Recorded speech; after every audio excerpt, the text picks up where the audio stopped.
Sweet and sour ribs falling off the bone in under 2 hours. Yep. That is a beautiful rack of baby back ribs, and we're going to commit sacrilege and cut these ribs into pieces. By poaching these ribs in advance, not only are we going to speed up the cooking time, but we're going to keep the sauce clean later.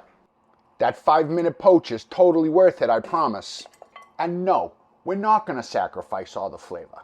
We're going to start putting flavor back in by browning these with garlic and ginger. That's bringing flavor back. Deglaze with a little water, soy sauce, vinegar for tang. We need sugar, it's sweet and sour. The almighty ketchup, of course. My secret weapon, a little tamarind concentrate at the end.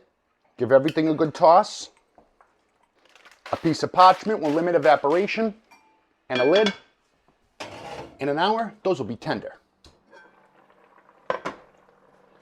1 hour, those are tender. That's all you need. A little cornstarch slurry to thicken. Peppers and onions. And hey, if you want to add maraschino cherries here, go ahead.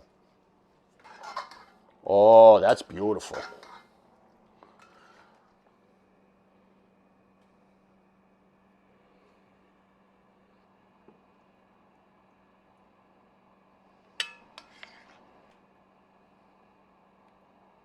Green onion and sesame oil. Oh my God, that meat's got flavor.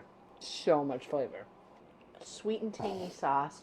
The meat is infused with garlic and ginger flavor. Sweet, sour, tiny, tender ribs. And they are tender as Oh my gosh. We don't want those. That is ultra impressive.